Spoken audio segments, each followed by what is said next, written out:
വേലായുധൻ പണിക്കശ്ശേരിയുടെ വീട്, തറവാട്. ആ തറവാട്ടിലേക്ക് വരുന്ന ആ വഴിയുടെ പേര് ടിപ്പു സുൽത്താൻ റോഡെന്നാണ്. ടിപ്പു സുൽത്താനും ഈ നാടും തമ്മിൽ എന്ത് ബന്ധം? ഒരു ബന്ധവുമില്ല. ടിപ്പു സുൽത്താൻ ഈ നാട്ടിൽ ആക്രമിച്ചു വന്നയാളാണ്. ആക്രമിച്ചു വന്നു മാത്രമല്ല, ക്ഷേത്രങ്ങൾ തകർത്തു, ഹിന്ദുക്കളെ കൊന്നൊടുക്കി, എത്ര കൊലപാതകങ്ങൾ ചെയ്തു. ഈ ഗുരുവായൂർ മണ്ഡലത്തിലടക്കം അദ്ദേഹം ആക്രമിച്ചിട്ടുണ്ട്. പക്ഷെ അദ്ദേഹത്തിന്റെ പേരിലാണ് റോഡ്. എന്തുകൊണ്ട് വേലായുധൻ പണിക്കശ്ശേരി എന്ന് പറയുന്ന ഭാരതത്തിന്റെ, കേരളത്തിന്റെ, ഈ നാടിന്റെ ഒക്കെ ചരിത്രം രചിച്ച ആ മാന്യ അദ്ദേഹത്തിന്റെ പേര് എന്തുകൊണ്ട് ആ റോഡിന് ഇടുന്നില്ല? എന്താണ് നമുക്ക് സംഭവിക്കുന്നത്? ഇത് മാറണ്ടേ? കള്ളക്കഥകളാണ് ടിപ്പു സുൽത്താനെ പറ്റി പറയുന്നത്. നമ്മൾ വ്യക്തമായി അറിയണം. മാത്രമല്ല, എന്റെ ശബ്ദം കേൾക്കുന്ന ഏതെങ്കിലും ഹിന്ദു സഹോദരങ്ങളുണ്ടെങ്കിൽ ടിപ്പു സുൽത്താൻ ഹിന്ദുക്കളുടെ ശത്രു എന്ന് പറഞ്ഞാണെന്ന് പലരും പ്രചരിപ്പിക്കുന്നത്. ടിപ്പു ജയന്തി ആഘോഷിക്കാൻ, ടിപ്പുവിനെ ഓർക്കാൻ ഇന്ത്യ രാജ്യത്ത് അനുവാദം നൽകുന്നില്ല എങ്കിൽ അത് കേവലം ഇസ്ലാമിന്റെയോ മുസ്ലിമുകളുടെയോ മാത്രം പ്രശ്നമല്ല. അത് ഇന്ത്യ രാജ്യത്തെ എല്ലാ നല്ലവരായ ഹിന്ദുവിന്റെയും മുസ്ലിമിന്റെയും ക്രിസ്ത്യാനിയുടെയും പ്രശ്നമാ. ആരാ ടിപ്പു സുൽത്താൻ? നമ്മുടെ ഈ കൊല്ലം ജില്ലയിൽ നിന്ന് പോലും, ഇന്ത്യയുടെ പല ഭാഗത്ത് നിന്ന് പോലും ഹൈന്ദവ സഹോദരങ്ങൾ തീർത്ഥാടനത്തിനായി വരുന്ന കൊല്ലൂർ മൂകാംബിക ക്ഷേത്രമുണ്ട്. ഇവിടെ നിന്ന് പോലും ആളുകൾ ബസ് പിടിച്ച് അവിടെ പോകാറുണ്ട്. രാജ്യത്തിന്റെ പല ഭാഗങ്ങളിൽ നിന്നും കൊല്ലൂർ മൂകാംബികയിൽ ദർശനത്തിന് വേണ്ടി വരുന്ന ഹൈന്ദവ സഹോദരങ്ങളുണ്ട്. ഈ കൊല്ലൂർ മൂകാംബിക ക്ഷേത്രത്തിൽ എല്ലാ ദിവസവും ആ ക്ഷേത്രത്തിൽ ഒരു പ്രാർത്ഥന നടത്താറുണ്ട്. സലാം മംഗളാരതി എന്നാണ് ആ പ്രാർത്ഥനയുടെ പേര്. സലാം മംഗളാരതി. സലാം എന്നൊക്കെ കേൾക്കുമ്പോ പള്ളിയിൽ നടക്കുന്ന പ്രാർത്ഥനയാന്ന് വിചാരിക്കല്ലേ. കൊല്ലൂർ മൂകാംബിക ക്ഷേത്രത്തിൽ സലാം മംഗളാരതി എന്നൊരു പ്രാർത്ഥന നടക്കുന്നുണ്ട്. ആർക്ക് വേണ്ടിയിട്ടുള്ള പ്രാർത്ഥനയാ?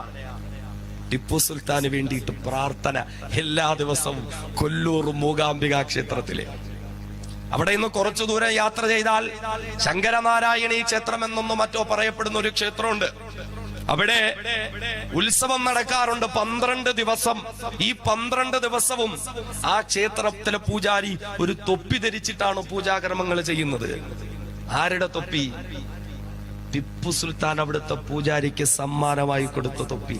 12 ദിവസം ഇത് തലേ വെച്ചിട്ടാ പൂജ നടക്കുന്നത്. ആ ക്ഷേത്രത്തില് 600 കിലോ തൂക്കമുള്ളതായ ഒരു ഓട്ടുമണിയുണ്ട്. 600 കിലോ ഉള്ളത്. അത് ടിപ്പു സുൽത്താൻ കൊടുത്തതാ. നമുക്കറിയോ ചരിത്രം? ഈ ടിപ്പുവിനെയാണ് ക്ഷേത്രം തകർത്ത ആള്, കൊലപാതകങ്ങൾ നടത്തിയ ആള്, കലാപങ്ങൾ നടത്തിയ ആള്. കേരളത്തിൽ 58 ക്ഷേത്രങ്ങൾക്ക് ടിപ്പു സുൽത്താൻ സാമ്പത്തിക സഹായം കൊടുത്തതിന്റെ തെളിവുകളുണ്ട്. ഇവിടെ ഗുരുവായൂർ ക്ഷേത്രത്തിന് പോലും 500 ഏക്കർ ഭൂമി ടിപ്പു സുൽത്താൻ കൊടുത്തിട്ടുണ്ട്. കസബയിലെ വേട്ടയ്ക്കൊര മകൻ കാവ് ക്ഷേത്രത്തിന് 180 ഏക്കർ ഭൂമി. ഇതിന്റെ കൃത്യമായ തെളിവുകൾ ഇന്നും കോഴിക്കോട് വ്യക്തമായി സൂക്ഷിക്കപ്പെട്ടിട്ടുണ്ട്. അതുകൊണ്ട് ടിപ്പു സുൽത്താനെതിരെ ആരെങ്കിലും ശബ്ദിക്കുന്നുണ്ടെങ്കിൽ ഇന്ത്യയിലെ മുസ്ലിമുകളുടെ മാത്രം പ്രശ്നമല്ല, ഇന്ത്യ രാജ്യത്തെ മുഴുവൻ മനുഷ്യരുടെയും പ്രശ്നമാണ്. കേരളത്തിലേക്ക് വരുമ്പോൾ മേലാളന്മാരുടെ ജാതീയത നിലനിൽക്കുന്നതിന്റെ പേരിൽ മാറുമറയ്ക്കാൻ അവകാശമില്ലാത്ത കീഴാള ജനവിഭാഗത്തിലെ അമ്മപെങ്ങന്മാർക്ക് മാറുമറയ്ക്കാൻ അവകാശം കൊടുത്ത ടിപ്പു സുൽത്താന. തൃശ്ശൂരിനടുത്ത് ചേലക്കര എന്നൊരു സ്ഥലമുണ്ട്. അവിടെ വെച്ചിട്ടാണ് ടിപ്പു ചേല വിതരണം ചെയ്തത്. അതുകൊണ്ട് ആ സ്ഥലത്തിന് ചേലക്കര എന്ന പേര് വന്നു. ഞാൻ പറഞ്ഞു വന്നത്, ഈ ടിപ്പു സുൽത്താൻ ലോകമറിയപ്പെട്ട മഹാനുഭാവൻ. ഏതൊരു മഹാനുഭാവന്റെ പേര് കേൾക്കുമ്പോൾ ഇന്ത്യ രാജ്യത്തെ ദേശസ്നേഹികളായ മനുഷ്യർക്ക് മുഴുവനും രോമാഞ്ചവും ആത്മാഭിമാനവും ഉണ്ടാകുമോ? ബഹുമാനനായ ഷഹീദേ മില്ല ഫതഹ് അലി ഖാൻ ടിപ്പു സുൽത്താൻ റഹ്മത്തുള്ളാഹി തആല അലൈഹി. അപ്പൊ ഇന്ത്യ രാജ്യത്ത് ടിപ്പു സുൽത്താന്റെ പേര് പറയാൻ പാടില്ല. ഇന്ത്യയുടെ നിലവിലുള്ള രാഷ്ട്രപതി പോലും ടിപ്പുവിനെ പറ്റി എന്തോ നല്ല വാക്ക് പറഞ്ഞു എന്നതിന്റെ പേരിൽ വലിയ പ്രശ്നമാ. പക്ഷേ ടിപ്പു സുൽത്താനെ സംബന്ധിച്ചിടത്തോളം ഇന്ത്യ രാജ്യത്ത് കടന്നുപോയ രാഷ്ട്രപതിമാരിൽ ഒരുപാട് സ്ഥാനവും മഹത്വവുമുള്ള, പാണ്ഡിത്യം കൊണ്ടും വിനയം കൊണ്ടും ലാളിത്യം കൊണ്ടും ലോകം മുഴുവനും പേരും പ്രശസ്തിയും ആർജിച്ച ഒരു മഹാനായ രാഷ്ട്രപതി നമുക്കുണ്ടായിരുന്നു. ലക്ഷക്കണക്കിന് ആളുകളുടെ മുന്നിലും തന്റെ ചെരുപ്പ് ചെരുപ്പൂടിയിട്ട് ആ ചെരുപ്പ് കയ്യിൽ പിടിച്ചു നടക്കുമ്പോൾ തന്റെ കീഴിൽ ജോലി ചെയ്യുന്ന തന്റെ കൂടെ എപ്പോഴും ഉണ്ടാകുന്ന ചെറുപ്പക്കാരൻ വന്നിട്ട്, സാർ നിങ്ങളുടെ ഷൂസ് എന്റെ കയ്യിൽ തരണമെന്ന് പറയുമ്പോ ഈ 2 ഷൂസ് പിടിക്കാനുള്ള ആരോഗ്യം എനിക്കുണ്ട് എന്ന് പറഞ്ഞ് ലക്ഷക്കണക്കിന് ആളുകളുടെ മുന്നിൽ തന്റെ ചെരുപ്പ് കയ്യിലിടിച്ചിട്ട് നടന്ന ഇന്ത്യ രാജ്യം കണ്ട മഹാനായ രാഷ്ട്രപതി ഡോക്ടർ APJ അബ്ദുൽ കലാം മഹാനായ ഒരു രാഷ്ട്രപതിയായിരുന്നു. അദ്ദേഹത്തിന്റെ സെക്കൻഡുകൾക്ക് പോലും അദ്ദേഹത്തിന്റെ ചിന്തകൾക്ക് അമേരിക്കക്കാരൻ വില കൊടുക്കാമെന്ന് പറഞ്ഞു. പക്ഷേ എന്റെ ചിന്തയും എന്റെ മസ്തിഷ്കവും ഇന്ത്യ രാജ്യത്തിന് വേണ്ടിയിട്ടല്ലാതെ ഞാൻ ഉപയോഗിക്കില്ല എന്ന് പറഞ്ഞ മഹാനായ മനുഷ്യൻ. അദ്ദേഹം ലോകത്തിന് മഹിതമായ സന്ദേശങ്ങൾ നൽകി എഴുതിയ പുസ്തകമാണ് ദ വിങ്സ് ഓഫ് ഫയർ, അഗ്നിച്ചിറകുകൾ. അദ്ദേഹം അതിൽ എഴുതുന്നുണ്ട്, ഞാൻ അമേരിക്കയുടെ നാസയുടെ രഹസ്യ കേന്ദ്രങ്ങളിലേക്ക് പോയി. നാസയുടെ രഹസ്യ കേന്ദ്രങ്ങളിലേക്ക് പോയി APJ അബ്ദുൽ കലാം. അദ്ദേഹം അവിടേക്ക് ചെന്നത് അദ്ദേഹത്തിന് കിട്ടിയ ഒരു അവസരമല്ല, മറിച്ച് അത് അമേരിക്കക്കാർക്ക് കിട്ടിയ ഒരു അവസരമായിരുന്നു. കാരണം അദ്ദേഹം ഇങ്ങനെ നടക്കുമ്പോഴും ശാസ്ത്രജ്ഞന്മാരൊപ്പം കൂടി അദ്ദേഹത്തോട് പല സംശയങ്ങളും ചോദിച്ചു. സ്വതസിദ്ധമായ ശൈലിയിൽ പുഞ്ചിരി തൂകി അദ്ദേഹം അതിനെല്ലാം മറുപടി പറഞ്ഞുകൊണ്ട് മുന്നോട്ട് നടന്നു. അങ്ങനെ പതുക്കെ മുന്നോട്ട് നടക്കുമ്പോൾ പെട്ടെന്ന് നാസയുടെ ചുവരിൽ പതിച്ചിരുന്ന ഒരു ഛായാചിത്രം കണ്ടിട്ട് ഡോക്ടർ അബ്ദുൽ കലാം അവിടെ തന്നെ നിന്നു. കുറെ നേരം ആ ചിത്രത്തിലേക്ക് നോക്കി നിന്നു. അദ്ദേഹം എഴുതുന്നു, ഒറ്റ നോട്ടത്തിൽ എനിക്ക് മനസ്സിലായി, അമേരിക്കയുടെ രഹസ്യ കേന്ദ്രമായ നാസയുടെ ചുവരിൽ തൂക്കിയിട്ടിരിക്കുന്ന ഛായാചിത്രം അതൊരു ഇന്ത്യക്കാരന്റെ ചിത്രമാണ്. ഒരു പരമ്പരാഗത ഇന്ത്യൻ വേഷം ധരിച്ചുകൊണ്ടൊരു പോരാളി വെള്ളക്കാർക്കെതിരെ റോക്കറ്റ് ആക്രമണം നടത്തുന്ന ഒരു ഛായാചിത്രം ഞാൻ കണ്ടു. അതൊരു ഇന്ത്യക്കാരന്റെ ചിത്രമെന്ന് മനസ്സിലാക്കി. ഒരു ഇന്ത്യക്കാരനായതിന്റെ പേരിൽ എനിക്കൊന്ന് അഭിമാനം തോന്നുകയുണ്ടായി. ഏതൊരു അബ്ദുൽ കലാമിന്റെ പേര് പറഞ്ഞുകൊണ്ടാണോ ഇന്ത്യക്കാരെന്ന് അഭിമാനിക്കുന്നത്, ഏതൊരു അബ്ദുൽ കലാമിനെയാണോ ഇന്ത്യയുടെ മുസ്ലിമാൻ എന്ന് പറയുന്നത്, അബ്ദുൽ കലാം പറയുന്നു, ഒരു ഛായാചിത്രം കണ്ടിട്ട് എനിക്കൊരു ഇന്ത്യക്കാരനായതിൽ അഭിമാനം തോന്നി. അതെ, അമേരിക്കയുടെ നാസയുടെ കേന്ദ്രത്തിൽ അബ്ദുൽ കലാം കണ്ട ഛായാചിത്രം ആരുടെ ഛായാചിത്രമാ? ബഹുമാനനായ ടിപ്പു സുൽത്താന്റെ ഛായാചിത്രമാണ്. പാകിസ്ഥാൻ 4000 കിലോമീറ്റർ അപ്പുറത്തേക്ക് കുതിച്ചു ചാടുന്ന ഒരു ബല്ലാസ്റ്റിക് മിസൈൽ വികസിപ്പിച്ചെടുത്തു. 4000 കിലോമീറ്റർ. എന്നിട്ട് അതിനൊരു പേര് വെക്കണം. എന്ത് പേരിടും? മുഹമ്മദ് അലി ജിന്നയുടെ പേരിട്ടില്ല, പട്ടാള മേധാവിമാരുടെ പേരിട്ടില്ല. പിന്നെയോ ഇന്ത്യയുടെ ശത്രു രാജ്യമായ പാകിസ്ഥാൻ 4000 കിലോമീറ്റർ അപ്പുറത്തേക്ക് കുതിച്ചു ചാടുന്ന മിസൈലിന് കൊടുത്ത പേര് ടിപ്പു സുൽത്താന്റെ പേരാ. ടിപ്പു എന്ന പേരാണ് അതിനിട്ടത്. ഇംഗ്ലണ്ടിലെ വോൾവിച്ചിലെ റോഡുണ്ട എന്ന പേരുള്ള ഒരു മ്യൂസിയം ഉണ്ട്, വോൾവിച്ച് റോഡുണ്ട. ആ മ്യൂസിയത്തിൽ പോയി APJ അബ്ദുൽ കലാം. അദ്ദേഹം പറയുന്നു, എന്നെ അവിടുത്തെ ആളുകൾ കൂട്ടിക്കൊണ്ടുപോയി ഒരു പീരങ്കിയുടെ മുന്നിൽ നിർത്തി. ഇതാരുടെ പീരങ്കി എന്നറിയോ? അദ്ദേഹം മറുപടി പറഞ്ഞില്ല. അവർ പറഞ്ഞു, ഇത് നിങ്ങളുടെ ടിപ്പുവിന്റെ പീരങ്കിയാണ്. ഞാൻ പറഞ്ഞു വന്നത്, അമേരിക്കയുടെ നാസയുടെ രഹസ്യ കേന്ദ്രത്തിന്റെ ഉള്ളിൽ ആദരിക്കപ്പെട്ട ടിപ്പു, ഇന്ത്യയുടെ ശത്രു രാജ്യമായ പാകിസ്ഥാന്റെ അകത്തളങ്ങളിൽ ആദരിക്കപ്പെട്ട ടിപ്പു, ബ്രിട്ടനിലും ഇംഗ്ലണ്ടിലും ആദരിക്കപ്പെട്ട ടിപ്പു. ആ ടിപ്പുവിന്റെ പേര് ഇന്ത്യ രാജ്യത്ത് പറയാൻ പാടില്ല. ഇന്ത്യയിൽ ടിപ്പുവിനെ ആദരിക്കാൻ പാടില്ല. ടിപ്പു സുൽത്താനെ പറ്റി കുറെ കള്ളക്കഥകൾ ഇങ്ങനെ പറഞ്ഞു പഠിപ്പിക്കുക. കുറെ കള്ളക്കഥകൾ. എന്താ?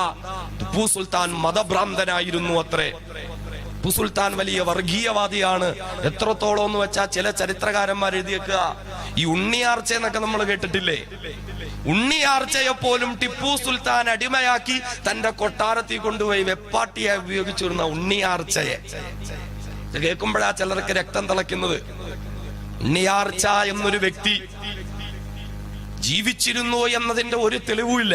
വെറും വാമൊഴികളിലൂടെ, പാട്ടുകളിലൂടെ, കഥകളിലൂടെ മാത്രം പ്രചരിക്കപ്പെട്ട ഒരവതാരമാണ് ഉണ്ണിയാർച്ച. ജീവിച്ചിരുന്നു എന്നതിന്റെ ഒരു തെളിവുമില്ല. ഇനി ജീവിച്ചിരുന്നു എന്ന് തന്നെ വെച്ചോട്ടെ, ഉണ്ണിയാർച്ചയെ പറ്റി പറയപ്പെടുന്ന കാലമൊക്കെ 16-ാം നൂറ്റാണ്ടും 17-ാം നൂറ്റാണ്ടുമാണ്. ടിപ്പു സുൽത്താൻ ജീവിച്ചിരുന്നത് അതും 100 കൊല്ലം കഴിഞ്ഞിട്ട് 18-ാം നൂറ്റാണ്ടിലാണ്. 17-ാം നൂറ്റാണ്ടിലുള്ള ഉണ്ണിയാർച്ചയാണ് 18-ാം നൂറ്റാണ്ടിലെ ടിപ്പു സുൽത്താൻ ഉപയോഗിച്ചതെന്ന്. വെറും കള്ളക്കഥകൾ. കഥകളിലൂടെ സിനിമകൾ പോലും ഇപ്പോ മലയാളത്തില് 3-4 അവാർഡുകൾ നേടിയെടുത്ത ആമേൻ എന്ന പേരുള്ള ഒരു സിനിമയാണ്. ഞാൻ കണ്ടിട്ടില്ല, നിങ്ങൾ കണ്ടിട്ടുണ്ടാവും. അതിന്റെ തുടക്കം ടിപ്പു സുൽത്താനെ കാണിക്കും അത്രേ. ആലപ്പുഴയ്ക്ക് കുട്ടനാടിനടുത്ത് കുമരങ്കരി എന്ന പ്രദേശത്ത് ഒരു സുറിയാനി ചർച്ച്, ആ ചർച്ച് ആക്രമിച്ച് അവിടെ നിന്നെന്തൊക്കെ വിലപിടിപ്പുള്ള വസ്തുക്കൾ എടുക്കാൻ ടിപ്പു സുൽത്താൻ തന്റെ പടയാളികളുമായി ഇങ്ങനെ വരികയാണത്രേ.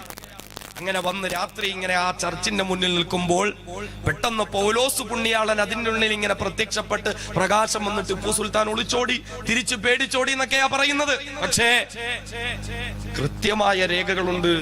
പെരിയാറിന്റെ വടക്കോട്ട് ടിപ്പു വന്നിട്ടില്ല. പറയുന്നു ആലപ്പുഴയിലെ കുമരങ്കരിയിലെ ടിപ്പു സുൽത്താൻ വന്നു എന്ന്. ഞാൻ പറഞ്ഞു വന്നത് ഈ ടിപ്പു സുൽത്താൻ, മഹാനായ ടിപ്പു സുൽത്താൻ റഹ്മത്തുള്ളാഹി തആല അലൈഹി, അദ്ദേഹത്തിന്റെ കൊട്ടാരത്തിനടുത്തൊരു വലിയ പള്ളി പണിയുകയാ. സഹോദരങ്ങളെ സഹോദരിമാര് ഗൗരവപൂർവ്വം കേൾക്കേണ്ടുന്ന വിഷയമാണ്. ടിപ്പു സുൽത്താൻ ഒരു വലിയ പള്ളി പണിയുകയാ. എന്നിട്ട് സുൽത്താനും പണി കഴിപ്പിച്ച പള്ളിയുടെ ഉദ്ഘാടന കർമ്മത്തിന്റെ ദിവസം വരികയാണ്. രാജ്യത്തിന്റെ വിവിധ ഭാഗങ്ങളിൽ നിന്ന് ആളുകളെല്ലാം ആ പള്ളിയുടെ അങ്കണത്തിലേക്ക് ഒഴുകിയെത്തുകയാ. ഹിന്ദുവും മുസൽമാനും ക്രിസ്ത്യാനിയും അടക്കമുള്ള സകല ആളുകളും ഒഴുകിയെത്തുകയാ. കാരണം ടിപ്പു സുൽത്താൻ എവിടെ തന്റെ കോട്ട പണിഞ്ഞാലും ആ കോട്ടയുടെ മുന്നിൽ തന്നെ ഹൈന്ദവർക്ക് വേണ്ടി ക്ഷേത്രം പണിഞ്ഞു കൊടുക്കുമെങ്കിലും ഇന്നും വെല്ലൂർ ബാഖിയാത്തുസ് സാലിഹാത്ത് എന്ന മഹത്തായ സ്ഥാപനത്തിനടുത്ത് ബഹുമാന്യനായ ടിപ്പു പണി കഴിപ്പിച്ച വലിയ ഒരു കോട്ടയുണ്ട്. ആ കോട്ടയുടെ മുന്നിൽ ഹൈന്ദവർക്ക് വേണ്ടി പണി കഴിപ്പിച്ച ക്ഷേത്രമുണ്ട്, ക്രൈസ്തവർക്ക് വേണ്ടി പണി കഴിപ്പിച്ച ചർച്ചുണ്ട്, മുസ്ലിമുകൾക്ക് വേണ്ടി പണി കഴിപ്പിച്ചതായ പള്ളിയുമുണ്ട്. എന്നാലെന്നറിയുമോ, ഇന്ന് ആ മുസ്ലിം പള്ളി പൂട്ടപ്പെട്ടു പോയിരിക്കുകയാണ്. അധികാരികളുടെ വർഗീയ നിലപാട് മൂലം മുസ്ലിം പള്ളി പൂട്ടപ്പെട്ടു പോയിരിക്കുകയാ. പക്ഷേ ടിപ്പു സുൽത്താൻ പണി കഴിപ്പിച്ചു കൊടുത്തതായ ക്ഷേത്രത്തിൽ ഇന്നും പൂജാകർമ്മങ്ങൾ നടത്തപ്പെടുകയാ. ടിപ്പു സുൽത്താൻ പണി കഴിപ്പിച്ചു കൊടുത്ത ചർച്ചിൽ ഇന്നും അവിടെ കുർബാനയടക്കമുള്ള കർമ്മങ്ങൾ നടത്തപ്പെടുകയാ. ഇത്രത്തോളം മതേതരനായ ചക്രവർത്തിയായിരുന്നില്ല ടിപ്പു സുൽത്താൻ. ആ ടിപ്പു സുൽത്താൻ ഒരു വലിയ പള്ളി പണിയുകയാ. മസ്ജിദുൽ ഫത്തഹ് എന്നോ മറ്റോ ചരിത്രത്തിൽ രേഖപ്പെടുത്തപ്പെട്ടിട്ടുള്ള പള്ളിയാ. ഏത് പേരായിരുന്നാലും ആ പള്ളിയുടെ ഉദ്ഘാടന കർമ്മം നടക്കുന്ന ദിവസം രാജ്യത്തിന്റെ വിവിധ ഭാഗങ്ങളിൽ നിന്ന് ആളുകൾ ഒഴുകിയെത്തുകയാ. സുൽത്താൻ പണി കഴിപ്പിച്ച പള്ളിയുടെ ഉദ്ഘാടന കർമ്മം കാണാൻ ലോകത്തിന്റെ രാജ്യത്തിന്റെ വിവിധ ഭാഗങ്ങളിൽ നിന്ന് ആളുകൾ ഒഴുകിയെത്തുകയാ. ഒരുപാട് മുസ്ലിം പണ്ഡിതന്മാരുണ്ട്, ഒരുപാട് മശായിഖന്മാരുണ്ട്, ഒരുപാട് സൂഫിയാക്കളുണ്ട്. എല്ലാവരും ഇങ്ങനെ പള്ളിയുടെ മുന്നിലേക്ക് വന്ന് പള്ളിയുടെ ഉദ്ഘാടന കർമ്മത്തിന് വേണ്ടി കാത്തിരിക്കുമ്പോൾ ആരായ ടിപ്പു സുൽത്താൻ റഹിമഹുല്ലാഹ് അദ്ദേഹം പെട്ടെന്ന് തന്നെ തന്റെ മുന്നിൽ കൂടിയിരിക്കുന്ന 10,000-കണക്കിന് വരുന്ന പാരാവാരം പോലെയുള്ള ആളുകളോട് വിളിച്ചു പറയുകയാ, ഞാൻ നേരിട്ട് പണി കഴിപ്പിച്ച എന്റെ ഈ പള്ളിയുടെ ഉദ്ഘാടനം ഒരു സാധാരണക്കാരനായ മനുഷ്യനെ കൊണ്ട് ഞാൻ നടത്തിക്കില്ല. അതുകൊണ്ട് ഞാൻ ആവശ്യപ്പെടുകയാണ്, എന്റെ മുന്നിൽ മഹത്തുക്കളായ സൂഫിയാക്കളുണ്ട്, മശായിഖന്മാരുണ്ട്, ഫുഖഹാക്കളുണ്ട്, വലിയ വലിയ പണ്ഡിതന്മാരുണ്ട്. എന്നാൽ ഞാൻ ആവശ്യപ്പെടുകയാ, പ്രായപൂർത്തിയായിട്ട് ഇന്നേ വരേക്കും ഒരു ജമാഅത്ത് നിസ്കാരവും മുടക്കാത്ത ഒരാളുണ്ടെങ്കിൽ അയാള് മുന്നിലേക്ക് കടന്നു വരിക, എന്റെ പള്ളിയുടെ ഉദ്ഘാടന കർമ്മം നിർവഹിക്കുക. അതേ പ്രായപൂർത്തിയായിട്ട് നാളുന്നവരെയും ഒരു ജമാഅത്ത് നിസ്കാരവും മുടക്കാത്തവരുണ്ടോ? ടിപ്പുവിന്റെ പള്ളിയുടെ ഉദ്ഘാടന കർമ്മം നിർവഹിക്കുക. എല്ലാവരും ഒന്ന് ചിന്തിച്ചു നോക്കുകയാ. പടച്ചവര്, എപ്പോഴെങ്കിലും ഒക്കെ ഒരു നിസ്കാരം എനിക്ക് ജമാഅത്ത് നഷ്ടപ്പെട്ടു പോയിട്ടുണ്ടാകാം, കളാ ആക്കിയിട്ടില്ല, പക്ഷേ ജമാഅത്ത് നഷ്ടപ്പെട്ടു പോയിട്ടുണ്ടാകാം. അതുകൊണ്ട് ഒരാൾക്കും മുന്നോട്ട് വരാൻ ധൈര്യമില്ല. എല്ലാവരും നിശബ്ദരായി തോൽവി സമ്മതിച്ചു കൊണ്ടിരിക്കുമ്പോ രാജ്യത്തിന്റെ പരമാധികാരം കയ്യിലാണെന്ന ഭരണാധികാരിയായ ബഹുമാനനായ ടിപ്പു സുൽത്താൻ വിളിച്ചു പറയുകയാ, എങ്കിൽ ഞാൻ തന്നെ പള്ളിയുടെ ഉദ്ഘാടന കർമ്മം നിർവഹിക്കാം. അൽഹംദുലില്ലാഹ്, അൽഹംദുലില്ലാഹ്, പ്രായപൂർത്തിയായിട്ട് നാളുന്നവരെയും ഒരു നിസ്കാരത്തിന്റെയും ജമാഅത്ത് ഞാൻ മുടക്കിയിട്ടില്ല. അങ്ങനെ മുടക്കാൻ എന്റെ ഉമ്മ എന്നെ പഠിപ്പിച്ചിട്ടില്ല. എന്റെ ശബ്ദം കേൾക്കുന്ന ഉമ്മമാര്, കഴിയുമോ ടിപ്പുവിനെ പോലെ നിങ്ങളുടെ മക്കളെ വളർത്താൻ? ടിപ്പുവിന്റെ ഉമ്മ ഭരണാധികാരം കൈയാളുന്ന പൊന്നുമോൻ 15-ാമത്തെ വയസ്സിൽ വെള്ളക്കാരുടെ മുന്നിൽ വാളമെടുത്തുകൊണ്ട് പടപ്പുറപ്പാട് നടത്തിയ പൊന്നുമോൻ, മസ്താൻ ടിപ്പു സുൽത്താനോടുള്ള താല്പര്യപ്രകാരം ടിപ്പു എന്ന പേര് വിളിക്കപ്പെട്ട പൊന്നുമോൻ, ആ പൊന്നുമോനെ ആ പൊന്നുമോന്റെ ഉമ്മ വളർത്തിയതെങ്ങനെയാ? ഒരു നിസ്കാരത്തിന്റെ ജമാഅത്ത് പോലും മുടക്കാതെയല്ലേ? അല്ലാഹുവിന്റെ വിശുദ്ധ ഖുർആൻ കൊടുത്ത സർട്ടിഫിക്കറ്റ് എന്താ? അല്ലദീന ഇമ്മക്കന്നാഹും ഫിൽ അർളി അഖാമുസ്സലാഹ വആതവുസ് സകാഹ വഅമറൂ ബിൽ മഅറൂഫ് വനഹൂ അനിൽ മുൻകർ വലില്ലാഹി ആഖിബത്തുൽ ഉമൂർ. ഏതൊരു ടിപ്പുവിന്റെ അന്ത്യമാണോ ലോകത്തിന് മുഴുവനും മാതൃകയായത്? പിന്നാലെ നിന്നുകൊണ്ട് തന്റെ തലയ്ക്ക് പിന്നാലെ വെടിവെച്ചവനെ പോലും വെട്ടിക്കൊലപ്പെടുത്തിക്കൊണ്ട് ഇന്ത്യ രാജ്യത്തിന്റെ ചരിത്രത്തിൽ ഒരു രാജാവിനും അവകാശപ്പെടാൻ കഴിയാത്ത നിലയിൽ ബ്രിട്ടീഷുകാരോട് നേരിട്ട് പടവെട്ടി രക്തസാക്ഷിത്വം വഹിച്ച ഒരേ ഒരു ഭരണാധികാരി ടിപ്പു സുൽത്താൻ മാത്രമാണെങ്കിലും ആ ടിപ്പുവിന്റെ ഗുണഗണങ്ങളൊന്നറിയടേ. അല്ലാഹുവിന്റെ ഖുർആൻ പറഞ്ഞ ചില മഹത്തുക്കളിൽ അല്ലദീന ഇമ്മക്കന്നാഹും ഫിൽ അർളി അഖാമുസ്സലാഹ. എത്ര അധികാരം പടച്ച തമ്പുരാൻ കൊടുത്താലും നിസ്കാരത്തെ കൃത്യമായി നിലനിർത്തുന്നവരെന്ന് ഖുർആൻ പറഞ്ഞ ആ മഹത്തായ സിഫത്തിലേക്ക് കടന്നുപോയ ടിപ്പു സുൽത്താൻ, ആ ടിപ്പുവിനെ വളർത്തിയ പ്രിയപ്പെട്ട ഉമ്മ, ടിപ്പുവിന് കൊടുത്ത തർബിയത്തും സ്വലാഹിയത്തും അതാണെങ്കിലും എന്റെ ശബ്ദം കേൾക്കുന്ന മങ്ങാരത്തെ പ്രിയപ്പെട്ട ഉമ്മമാരെ, കഴിയുമോ നിങ്ങളുടെ മക്കളെ നിങ്ങൾക്ക് ഇങ്ങനെയൊന്ന് വളർത്താൻ? ഒരു ജമാഅത്ത് നിസ്കാരം പോലും മുടക്കാതെ അവിടെയാണ് ഹബീബായ റസൂൽ പഠിപ്പിച്ചത്. ഏഴാമത്തെ വയസ്സ് മുതൽ നിസ്കാരത്തിന്റെ കാര്യത്തിൽ ശ്രദ്ധയുണ്ടാക്കണം. വിശദീകരിക്കാൻ നമുക്ക് സമയമില്ല. ഖുർആൻ പഠിപ്പിക്കുന്ന മഹത്തായ മറ്റൊരു സംസ്കാരമുണ്ട്, ഹബീബായ റസൂൽ പഠിപ്പിച്ച സംസ്കാരം. 7 വയസ്സായാൽ മക്കളെ നിസ്കരിപ്പിക്കണം. 10 വയസ്സായിട്ടും നിസ്കരിച്ചില്ലെങ്കിൽ അടിക്കണം. ശേഷം റസൂലുള്ള പറഞ്ഞു, വഫർരിഖൂ ബൈനഹും ഫിൽ മലാജിഅ. 10 വയസ്സായി കഴിഞ്ഞാൽ ആൺകുട്ടിയാകട്ടെ പെൺകുട്ടിയാകട്ടെ ഒറ്റയ്ക്ക് കിടത്തി ശീലിപ്പിക്കണം. പിന്നെ ഒരുമിച്ച് കിടത്താൻ പാടില്ല. 10 വയസ്സ് പൂർത്തിയായോ പിന്നെ ആരോടൊപ്പവും അവരെ ഒരുമിച്ച് കിടത്തരുത്. 10 വയസ്സ് പൂർത്തിയായ മാറ്റിക്കിടത്തണം. കാലഘട്ടം ഒന്ന് തെളിയിച്ചില്ലേ? കാലഘട്ടം തെളിയിക്കപ്പെട്ടില്ലേ എന്ന് വീടിന്റെ അകത്തളങ്ങളിൽ സഹോദരന്മാർക്കിടയിൽ പോലും 10 വയസ്സ് മുതൽ സൂക്ഷ്മതയുടെ അകലം പാലിക്കണം. സഹോദരനും സഹോദരിയും തമ്മിൽ കാണാൻ പാടില്ല എന്നല്ല, അവര് തമ്മിൽ മിണ്ടാൻ പാടില്ല എന്നല്ല, അവര് തമ്മിൽ സഹവസിക്കാൻ പാടില്ല എന്നല്ല. പക്ഷേ വിചാരവികാരങ്ങൾ മുളപൊട്ടുന്ന 10 വയസ്സ് പൂർത്തിയായി കഴിഞ്ഞാൽ, ആ 10 വയസ്സ് പൂർത്തിയായി നമ്മുടെ മകനാകട്ടെ മകളാകട്ടെ അവരുടെ സഹോദരന്മാരുടെ അടുക്കൽ നിന്ന് അവരെ പ്രത്യേകിച്ച് മാറ്റിക്കിടത്തണമെന്ന് മുഹമ്മദ് മുസ്തഫ സ്വല്ലല്ലാഹു അലൈഹി വസല്ലം പഠിപ്പിച്ചത് 6-ാം നൂറ്റാണ്ടിലും 7-ാം നൂറ്റാണ്ടിലുമാണെങ്കിലും സംസ്കാരമുള്ള ഇരുകാലി ജീവികളുടെ കാലഘട്ടമെന്ന് പറയപ്പെടുന്ന 21-ാം നൂറ്റാണ്ടില് 10 വയസ്സുള്ള മകളെ പീഡിപ്പിച്ച പിതാവിന്റെ വാർത്ത കേൾക്കുന്നില്ലേ? ഏറ്റവും കൂടുതൽ പീഡനങ്ങൾ പെൺകുട്ടികളെ നേരിടേണ്ടി വരുന്നത് വീടിന്റെ അകത്തളങ്ങളിൽ നിന്നാണെങ്കിലും 5 വയസ്സുള്ള പൊന്നുമോളെ പോലും പീഡിപ്പിച്ചിട്ട് കഴുത്ത് ഞെരിച്ച് കൊന്നുകളയുന്നെങ്കിലും 6 മാസം പ്രായമുള്ള പിഞ്ചുകുഞ്ഞിനെ പോലും പീഡിപ്പിക്കുന്ന കാലഘട്ടമാണെങ്കിലും 14 മുമ്പ് മുത്തളി മുഹമ്മദ് മുസ്തഫ സല്ലല്ലാഹു അലൈഹി വസല്ലമ തങ്ങൾ പറഞ്ഞ 10 വയസ്സ് പൂർത്തിയായി കഴിഞ്ഞാൽ വഫർരിഖൂ ബൈനഹും ഫിൽ മലാജിഅ, കിടപ്പറകളിൽ നിന്ന് നിങ്ങളുടെ മക്കളെ നിങ്ങളെ മാറ്റിക്കിടത്തരുത്. മഹത്തായ ഒരു സംസ്കാരമാണ്. വർഷങ്ങൾക്ക് മുമ്പ് ഇടുക്കി ജില്ലയിൽ നമ്മൾ കേട്ട ഒരു കഥയില്ലേ? 4 വയസ്സുള്ള സുന്ദരിയായ പൊന്നുമോളെ ഒരു ദിവസം കാണാതാവുകയാണ്. വീട്ടുകാരും നാട്ടുകാരും എല്ലാം അന്വേഷണം നടത്തി കുഞ്ഞിനെ കിട്ടുന്നില്ല. 2-3 ദിവസം കഴിയുമ്പോൾ ഒരു പൊന്തക്കാട്ടിൽ നിന്ന് മനുഷ്യഗന്ധത്തിന്റെ ദുർഗന്ധം വമിക്കുകയാണ്. മനുഷ്യ ശരീരം ചീഞ്ഞളിയുന്ന ദുർഗന്ധം വരികയാണ്. അന്വേഷണം നടത്തുമ്പോൾ ആ 4-5 വയസ്സുള്ള പൊന്നുമോള് ശ്വാസം മുട്ടിച്ചു കൊലപ്പെടുത്തിയിട്ട് ഒരു മരത്തിന്റെ പൊത്തിലേക്ക് കുത്തിയിറക്കിയിരിക്കുകയാ. അവസാനം അന്വേഷണം നടത്തിയിട്ട് പ്രതിയായി പിടിക്കപ്പെട്ടതാരാ? അവളുടെ വീടിന്റെ തൊട്ടടുത്ത് താമസിക്കുന്ന 11 വയസ്സുകാരൻ.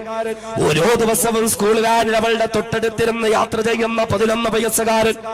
ആ 11 വയസ്സുകാരനെ കൊണ്ടുവന്നിട്ട് അവനെ കൗൺസിലിംഗിന് വിധേയനാക്കുമ്പോൾ പൊട്ടിക്കരഞ്ഞുകൊണ്ട് ആ പൊന്നുമോനെ വിളിച്ചു പറയുകയാ, എന്റെ വീട്ടിൽ ആരുമില്ലാത്ത സമയത്ത് മാതാപിതാക്കൾ പതിവായിട്ട് കാണുന്ന ചില സീഡികൾ ഉണ്ടായിരുന്നത്രേ. ആരുമില്ലാത്ത സമയത്ത് ഞാനും ആ സീഡിയിട്ട് കാണുകയുണ്ട്. കാണുകയുണ്ടായി, ഒരുപാട് അശ്ലീല രംഗങ്ങളിലൂടെ അതുകളോടെ കാണുകയുണ്ടായി. പല ആവർത്തി അതിങ്ങനെ കണ്ടപ്പോ എന്റെ മനസ്സിലും വല്ലാത്ത ചിന്തയുണ്ടായി. എവിടെയെങ്കിലുമൊക്കെ എനിക്കും ഇങ്ങനെയൊക്കെ വന്ന് ചെയ്യണമെന്ന് തോന്നി. അതിനായി തെരഞ്ഞെടുത്തതാരെയാ? തന്റെ വീടിന്റെ തൊട്ടടുത്ത് താമസിക്കുന്ന കളിക്കൂട്ടുകാരി, ഓരോ ദിവസവും തന്നോടൊപ്പം സ്കൂൾ വാനിൽ ഒന്നിച്ച് യാത്ര ചെയ്യുന്നവള്, സ്കൂളില്ലാത്ത ദിവസം മിഠായി കൊടുക്കാമെന്ന പേരിൽ പൊന്തക്കാട്ടിലേക്ക് കൊണ്ടുപോയി അവനോട് മോശമായി പെരുമാറിയപ്പോ കരയാൻ തുടങ്ങി. കരച്ചിലടക്കി പിടിക്കാൻ വേണ്ടി വായ പൊത്തിപ്പിടിച്ചു. എന്നാൽ ആ മൽപിടുത്തത്തിനിടയിൽ കുഞ്ഞുമോള് മരിച്ചുപോയി. ഒന്ന് ചിന്തിച്ചു നോക്കണേ, 11 വയസ്സുകാരന്റെ മനസ്സിൽ പോലും മോശമായ ചിന്താഗതികൾ ഉണ്ടായെങ്കിലേ ഇന്ന് എന്റെയും നിങ്ങളുടെയും മക്കളുടെ അവസ്ഥ എന്താ? വീട്ടിൽ നിന്ന് പുറത്തേക്ക് പോയാൽ സിനിമാ പോസ്റ്ററുകളോടെ കാണുന്നത് വൃത്തികേടല്ലേ? പരസ്യ പലകകളിൽ കാണുന്നത് വൃത്തികേടല്ലേ? സിനിമകളിലൂടെ സീരിയലുകളിലൂടെ കാണുന്നത് വൃത്തികേടല്ലേ? മൊബൈലിലൂടെ കാണുന്നത് വൃത്തികേടല്ലേ? ഈ വൃത്തികേട് കണ്ട മനസ്സുകൾ വിചാരത്തിന്റെ മുളപൊട്ടലുണ്ടായ നമ്മുടെ പ്രിയപ്പെട്ട പൊന്നുമക്കളും സഹോദരീ സഹോദരന്മാർക്കിടയിൽ ഇതിന്റെ പേരിൽ മോശമായ ബന്ധങ്ങൾ ഉണ്ടാകാതിരിക്കാൻ അല്ലാഹുവിന്റെ പ്രിയപ്പെട്ട ഹബീബ് പഠിപ്പിച്ചു. 10 വയസ്സായോ നിങ്ങളുടെ മക്കളെ നിങ്ങൾ അകത്തിക്കിടത്തുക. നിസ്സാര വിഷയമല്ല. പീഡനങ്ങൾ നടക്കുന്നത് കുടുംബക്കാരിൽ നിന്നാണ്. സഹോദരൻ സഹോദരിയെ പീഡിപ്പിച്ചു, പിതാവും മകളെ പീഡിപ്പിച്ചു, കാമുകന് വേണ്ടിയിട്ട് സ്വന്തം മകളെ കാഴ്ചവെക്കുന്ന മാതാവിന്റെ കാലഘട്ടം. അവിടെയാണ് റസൂലുള്ള പറഞ്ഞത്, 10 വയസ്സായോ പിന്നെ നിങ്ങൾ സൂക്ഷിക്കണം.